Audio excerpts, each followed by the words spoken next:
Assalamualaikum warahmatullahi wabarakatuh. Diam sejenak, tarik napas perlahan, biarkan dunia menjauh dari dadamu. Malam ini bukan tentang banyak kata, bukan tentang logika atau penjelasan. Malam ini adalah tentang rasa, tentang getaran batin yang tidak pernah berbohong, tentang rahasia yang hanya terbuka ketika kita berhenti mencari. Ada satu titik dalam dirimu yang sejak lama menunggu untuk dikenali. Satu ruang sunyi, di mana tidak ada ambisi, tidak ada ketakutan, tidak ada nama. Hanya ada kau, dan dia yang memanggilmu pulang. Jangan paksa dirimu memahami, cukup rasakan, cukup hadir. Karena mungkin malam ini, kau tidak sedang mencari Allah. Mungkin Allah lah yang sedang menghampirimu. Bab 1. Pencarian yang tidak pernah dimulai. Ada saat di mana seorang hamba merasa telah berjalan jauh menuju Tuhan, namun sesungguhnya ia belum pernah benar-benar beranjak dari tempat awal ia berdiri.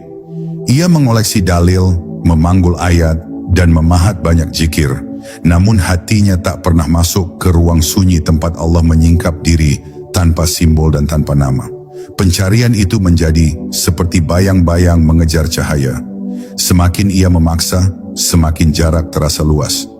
Yang ia kumpulkan hanyalah konsep, bukan kehadiran, lafaz, bukan kesadaran. Ribuan teori, tapi tidak satu pun keintiman batin. Maka perjalanan itu panjang, namun kosong, sebab kaki tidak pernah benar-benar bergerak menuju kedalaman. Sejak kecil ia diajarkan untuk mencari Allah, seolah-olah Allah bersembunyi di balik langit yang jauh, menghilang dari sentuhan manusia, memerlukan waktu dan tenaga untuk ditemukan.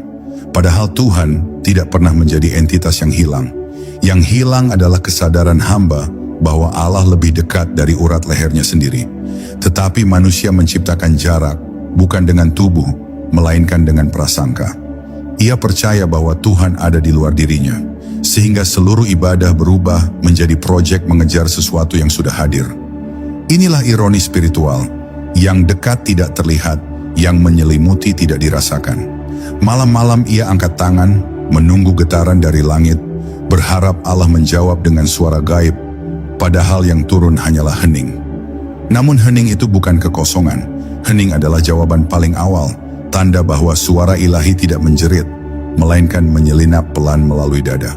Dalam hening manusia diundang untuk berhenti bersuara, berhenti mengeluh, berhenti menuntut, lalu mendengar kembali denyut kehidupan yang tak pernah terputus dari pemeliharaannya. Jika ia berani menetap di situ, tanpa tergesa, tanpa ingin membuktikan apa-apa, hatinya akan menyadari bahwa Allah tidak sedang ditunggu. Allah sedang dipelajari lewat kehadiran yang sunyi. Mereka yang mengisi perjalanan spiritual hanya dengan hafalan akan merasa letih, sebab hafalan tidak menopang ruh. Yang menopang ruh adalah kejujuran menghadapi diri sendiri, keberanian mengakui bahwa selama ini ia sibuk mengejar bentuk, bukan menyentuh inti. Ia ingin melihat cahaya, namun tidak mengizinkan gelap menelanjangi batinnya. Ia ingin mendengar, tetapi ia terlalu bising. Maka ia terus berlari, berharap menemukan satu momen euforia yang mengubah hidup. Padahal momen itu terjadi setiap hari. Ketika ia menghirup nafas, ketika ia merasa takut, ketika ia ingin bertaubat, semua itu adalah panggilan. Semua itu adalah pertemuan, dan puncak dari awal perjalanan makrifat adalah ketika seorang hamba menyadari bahwa ia tidak pernah benar-benar mencari Allah. Karena bagaimana mungkin engkau mencari sesuatu yang sudah mengalir dalam darahmu, sudah mengawasi langkahmu, sudah menghidupkan kesadaranmu sejak engkau belum dilahirkan. Yang engkau cari sebenarnya adalah keberanian untuk melihat. Ketika engkau berhenti mengejar dan mulai menyaksikan, perjalananmu akhirnya dimulai. Bukan perjalanan menuju Allah, tetapi perjalanan kembali kepada kesadaran bahwa Dia tidak pernah pergi. Bab 2. Ketika nama Allah tidak lagi menjadi kata. Ada masa ketika lisan sangat rajin menyebut nama Allah, namun hati tetap terasa asing. Seakan lafaz itu hanya denting huruf yang diulang agar terdengar saleh, bukan pancaran kesadaran yang mengguncang jiwa. Banyak yang mengira bahwa semakin banyak ia menyebut nama Tuhan, semakin tinggi derajatnya. Padahal yang diukur bukan jumlah sebutan, tetapi seberapa dalam engkau hadir saat menyebutnya. Zikir yang tidak menyentuh ruh hanyalah gerakan bibir, bukan pembukaan tabir. Ia memanggil nama Tuhan dengan suara keras, namun hatinya tertutup oleh kabut identitas, ambisi rohani, dan rasa ingin diketahui sebagai orang yang dekat dengannya. Nama Allah yang sejatinya adalah jembatan menuju penyaksian, sering berubah menjadi dinding yang menipu. Orang memperdebatkan cara melafalkan, cara menghitung, cara duduk, tapi tidak memperdebatkan bagaimana membuat hati tunduk tanpa syarat. Mereka sibuk pada ritual, namun lupa pada inti. Menyebut nama Allah berarti mengundang kehadirannya, bukan sekadar menggerakkan lidah. Pada saat ruh hadir, satu sebutan saja cukup mengguncang alam batin. Satu tarikan nafas bisa menjadi tasbih yang sangat panjang. Tetapi ketika hati kosong, ribuan zikir hanya menjadi angka. Lalu suatu hari engkau pelan-pelan masuk pada kesadaran yang ganjil. Engkau tidak lagi ingin memaksa lidah menyebut.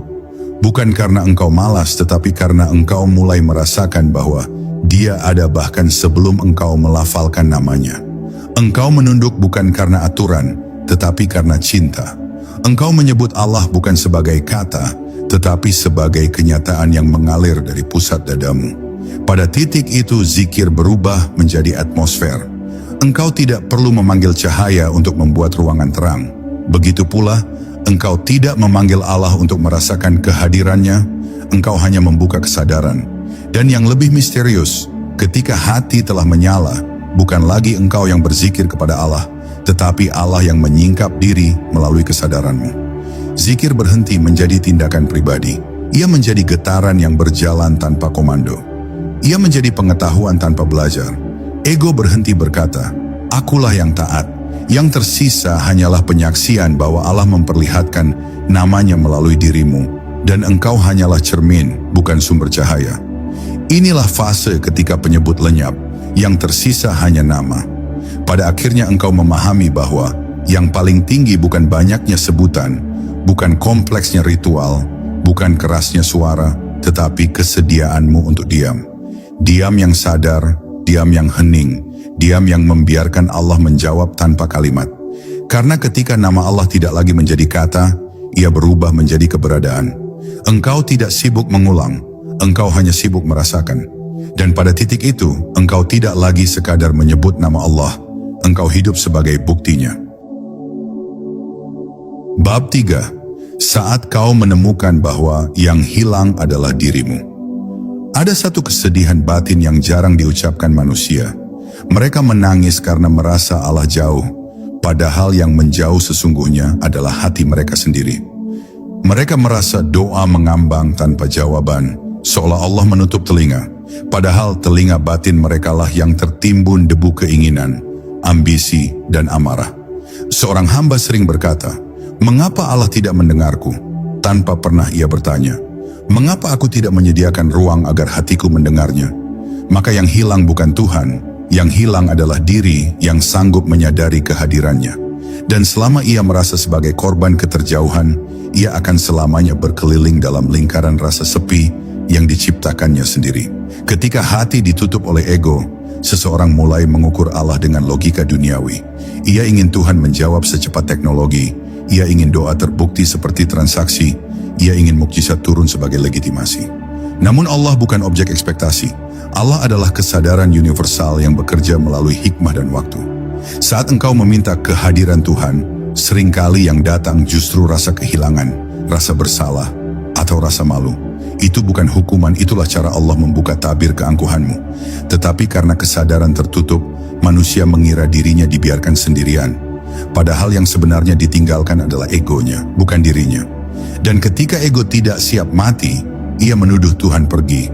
Banyak hati memohon pertanda besar, padahal tanda itu hadir setiap hari dalam kejadian kecil. Ketika engkau merasa tidak nyaman setelah melakukan dosa, itulah Allah berbicara. Ketika engkau rindu tanpa sebab, itulah Allah memanggil. Ketika engkau gagal, itu bukan pengabaian, itu koreksi ilahi, agar engkau keluar dari jalan yang merusak jiwa. Namun manusia lebih suka mendengar teriakan mukjizat daripada bisikan rahmat. Mereka ingin Tuhan berbicara keras agar ego mereka merasa istimewa. Padahal suara yang paling tajam dari Allah justru lahir melalui keheningan yang menyelinap di sela napas.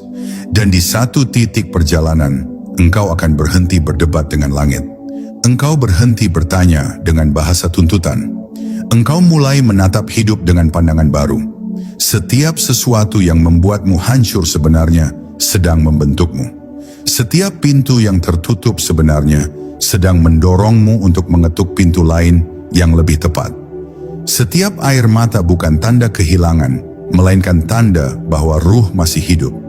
Di situ engkau mengerti, bukan Allah yang tidak hadir, akulah yang lupa untuk hadir bersamanya.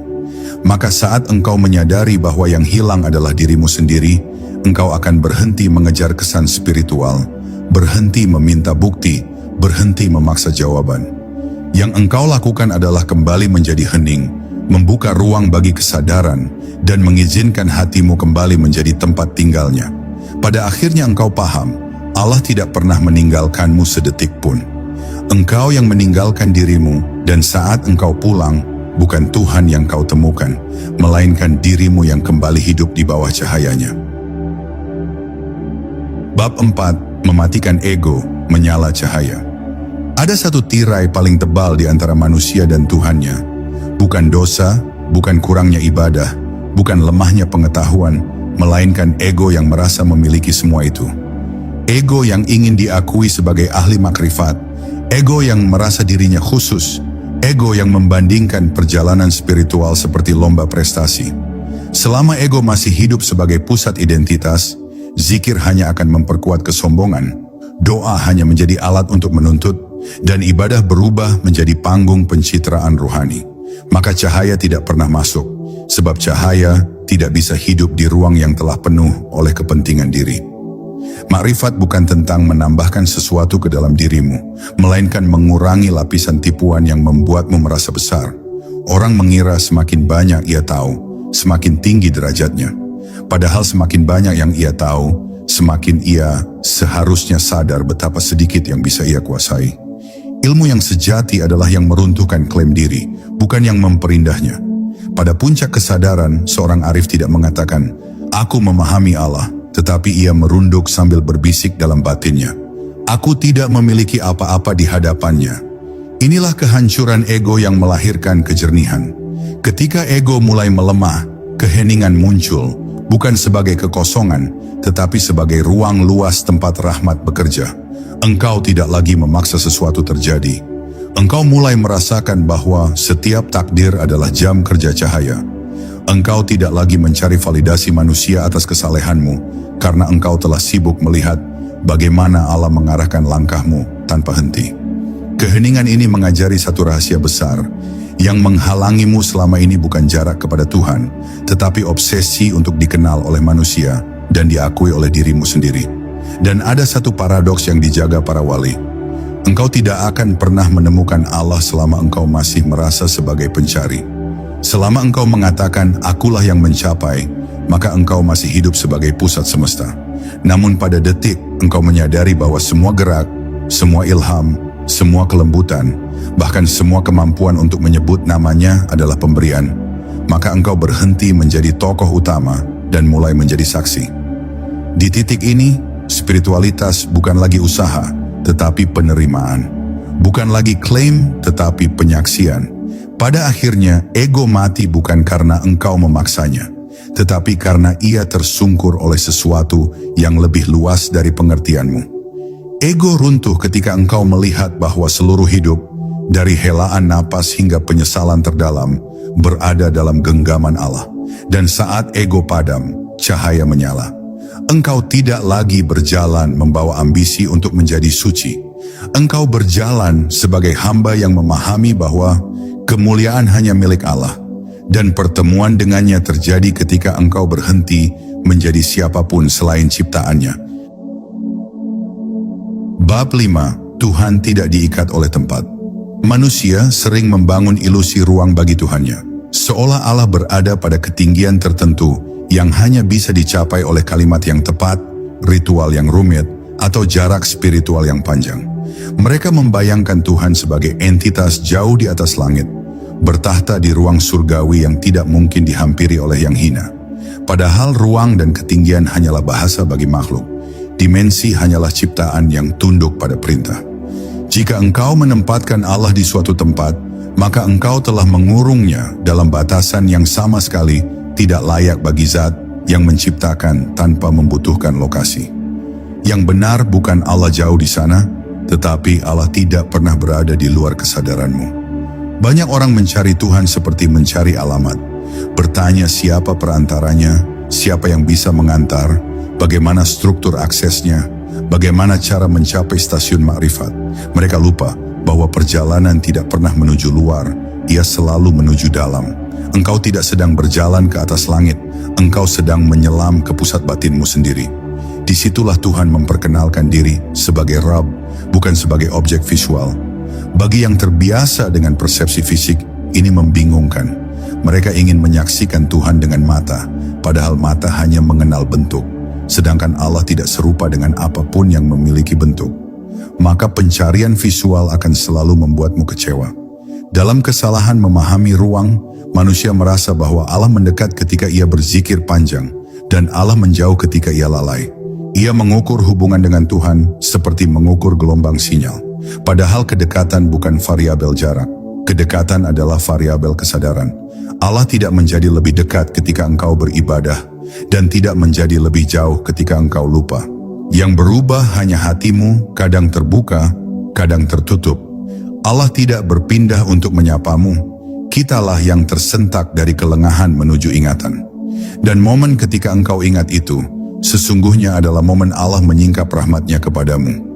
Ketika engkau berhenti memenjarakan Allah dalam arah, engkau mulai melihatnya di setiap kejadian. Pada sepoi angin yang menenangkanmu tanpa alasan, pada ketakutan yang membuatmu waspada, pada nikmat yang tiba-tiba hadir tanpa sebab, pada kegelisahan yang memintamu pulang.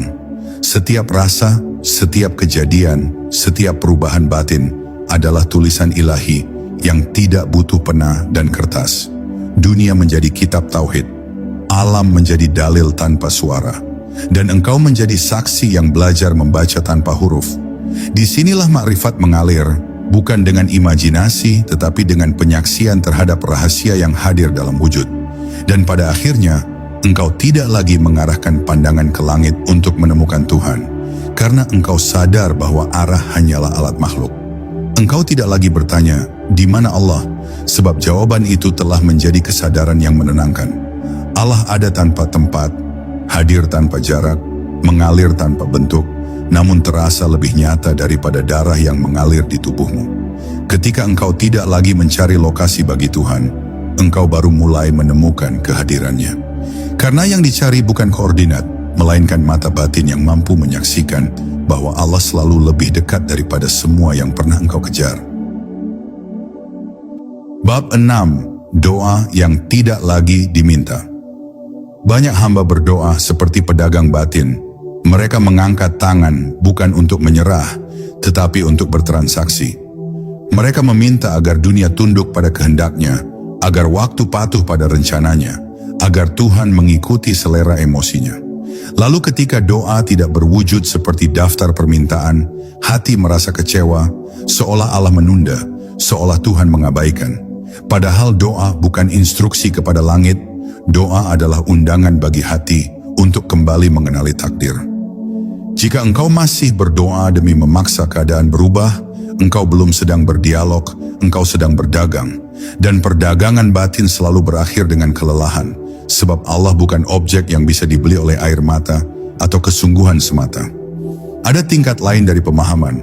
Orang awam berdoa agar takdir bergeser, sedangkan orang yang beradab berdoa agar hatinya dapat menerima takdir. Mereka tidak memaksa arah hidup, tetapi meminta cahaya agar dapat membaca arah itu dengan tenang.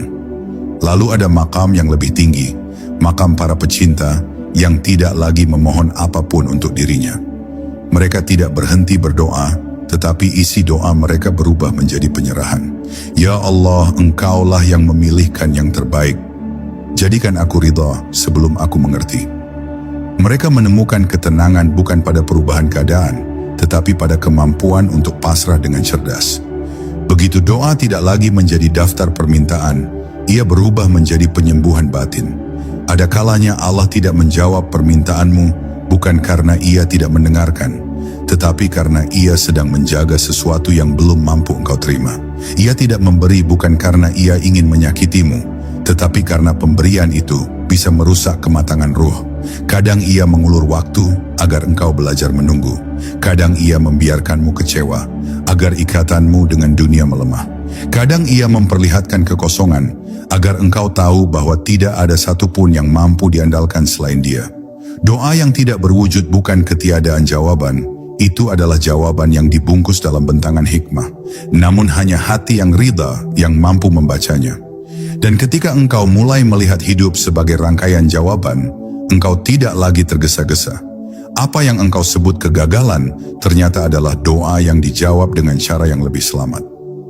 Apa yang engkau sebut kehancuran ternyata adalah pintu menuju rezeki baru.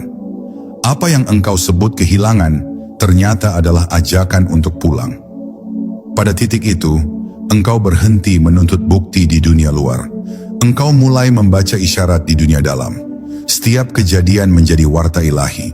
Setiap kejutan menjadi pengumuman rahmat.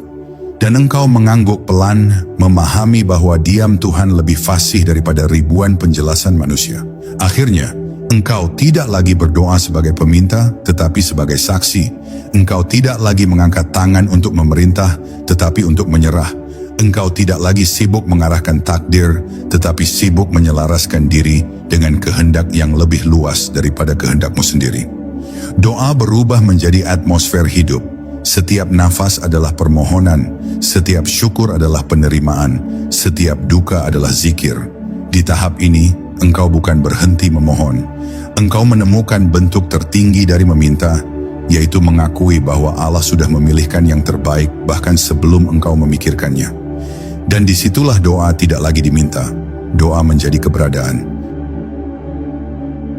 Bab 7. Menjadi musafir di ladang rahasia Tuhan. Ada suatu fase ketika seorang hamba berhenti menghitung langkah, berhenti mengukur ibadah, berhenti membandingkan dirinya dengan orang lain, dan di sanalah ia menjadi musafir di ladang rahasia Tuhan. Ia berjalan bukan untuk membuktikan apapun, tetapi untuk menyingkap siapa yang sedang memanggilnya. Di titik itu, ia memahami bahwa perjalanan ruhani bukanlah upaya memaksa langit turun ke dalam dada, melainkan membebaskan dada agar cukup lapang menerima apapun yang Tuhan kehendaki. Maka setiap denyut hidup terasa sebagai perjalanan batin. Kadang ringan, kadang melelahkan, namun selalu menuju kepada Dia. Musafir rohani akan menemukan bahwa rahasia terdalam bukan pada kecepatan langkah, tetapi pada kejernihan hati. Bila hati keruh, maka perjalanan 1000 mil tetap saja gelap. Bila hati jernih, satu langkah saja sudah mengandung cahaya pulang.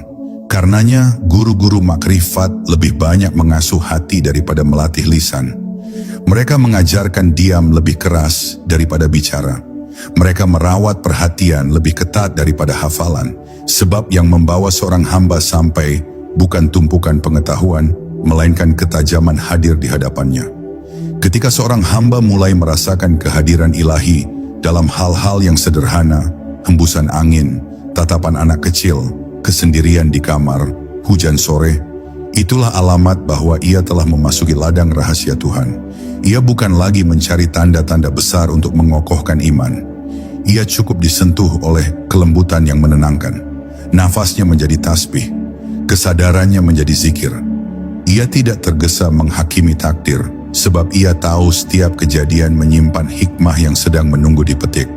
Namun ladang rahasia Tuhan bukanlah tempat bagi mereka yang masih sibuk membungkus dirinya dengan keakuan. Ego tidak akan pernah diizinkan masuk. Maka seseorang harus siap menanggalkan pakaian ilusi, pujian manusia, pencitraan kesalehan, dan kepentingan menonjolkan diri. Di hadapan Tuhan yang mulia bukan mereka yang paling banyak diketahui orang, tetapi yang paling sunyi ketergantungannya kepada Allah. Kesunyian itu bukan penarikan diri dari dunia, melainkan keberanian untuk tidak diperbudak dunia. Dan ketika seorang musafir ruhani telah matang, ia tidak lagi bertanya, "Sampai kapan perjalanan ini?" Sebab ia sadar bahwa surga terletak pada perjalanan itu sendiri, pada penyandaran, pada kepercayaan, pada kesediaan untuk dituntun.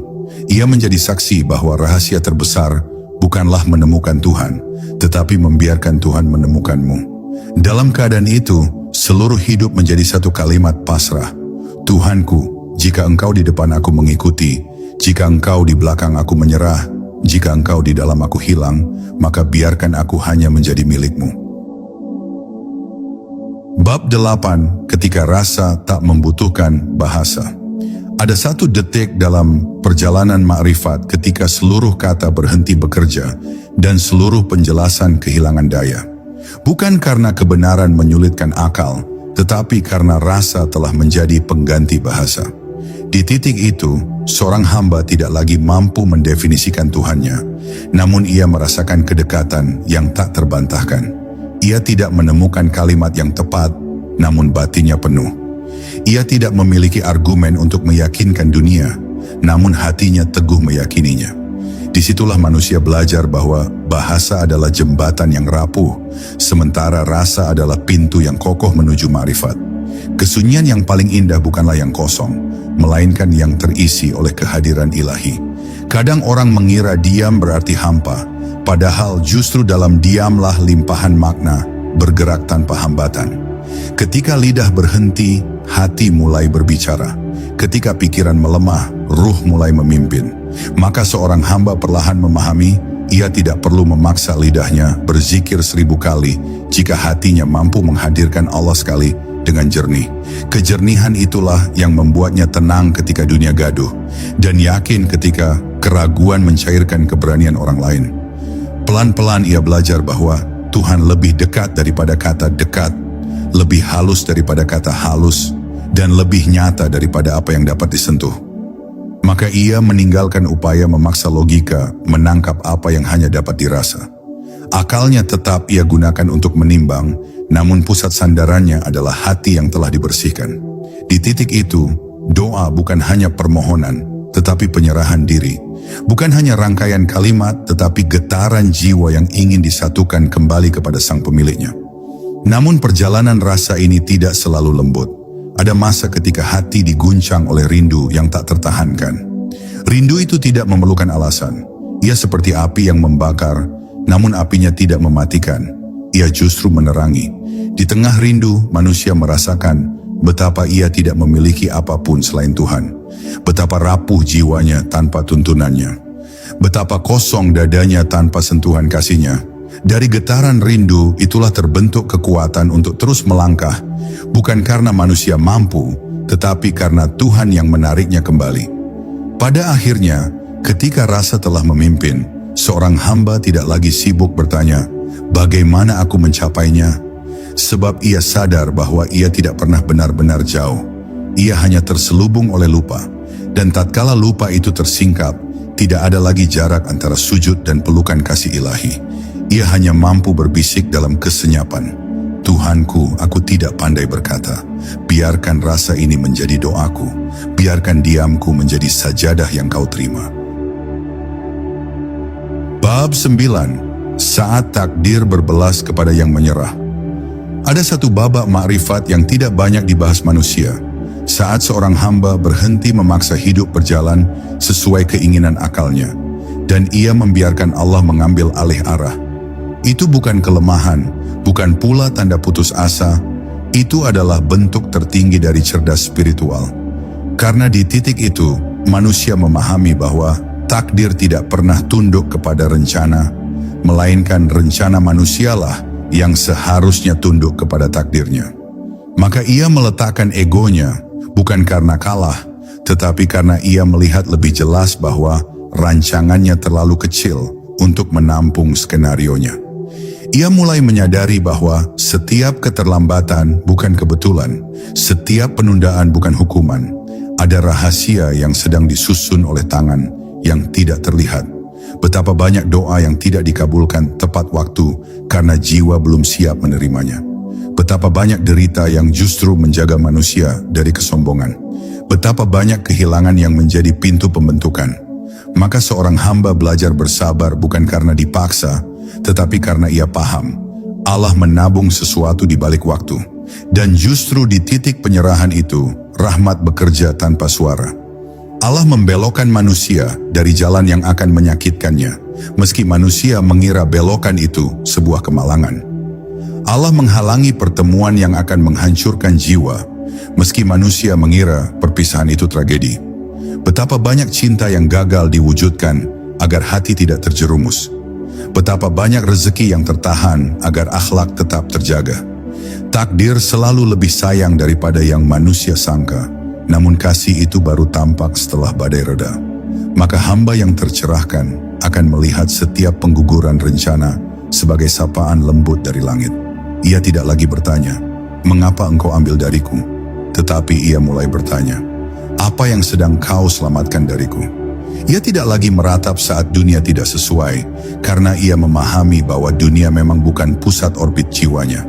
Ia tidak lagi menghitung kehilangan sebagai kerugian, karena hatinya telah mengerti. Kerugian terbesar adalah kehilangan Allah, sementara segala selainnya hanyalah alat. Pada akhirnya, penyerahan bukan berarti berhenti berusaha.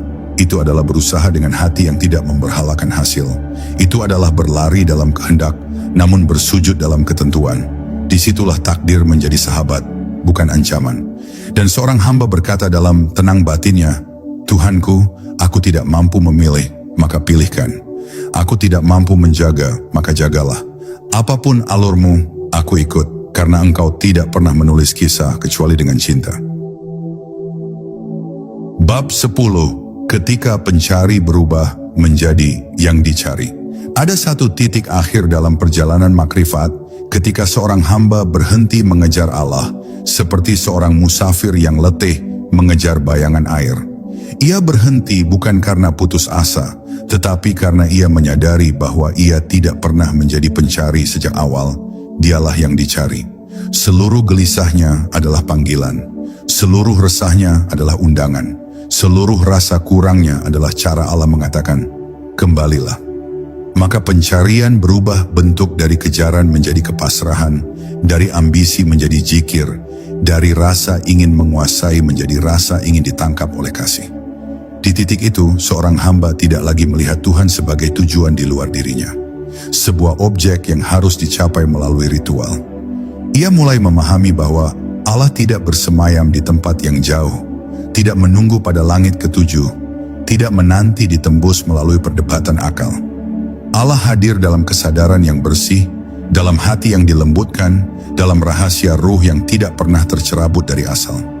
Allah tidak dicapai melalui langkah kaki, namun melalui gugurnya tirai dalam diri. Ketika tirai itu tersingkap, manusia menyadari bahwa yang jauh bukan Allah, yang jauh adalah diri yang tertutup oleh lupa. Dan ketika tabir itu mulai rapuh, ibadah berubah dari beban menjadi kerinduan. Sujud tidak lagi sekadar gerakan, tetapi kepulangan. Doa tidak lagi sekadar permohonan, tetapi percakapan seorang yang ditemani. Zikir tidak lagi sekadar hitungan, tetapi getaran pulang. Ia tidak mencari keuntungan dari ibadahnya, karena keuntungannya adalah kehadiran. Ia tidak menawar balasan, karena balasannya adalah dekat. Ia tidak lagi meminta bukti, karena hatinya sudah lebih saksi daripada argumen manapun. Saat itu terjadi, dunia berhenti menjadi arena kompetisi. Dunia menjadi ladang-ladang latihan untuk melembutkan batin. Ia melihat orang lain bukan sebagai rival, tetapi cermin. Bukan sebagai ancaman, tetapi ladang memaafkan.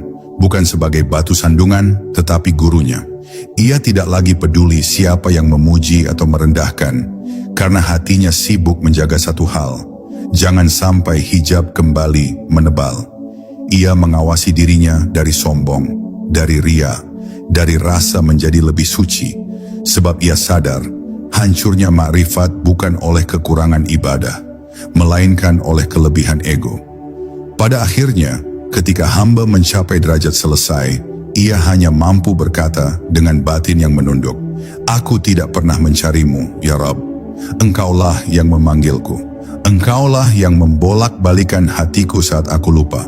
Engkaulah yang menjemputku saat aku tersesat. Jika hari ini aku dekat, itu bukan karena hebatku, itu karena engkau tidak menyerah terhadapku." Dan di titik itulah pencarian berakhir.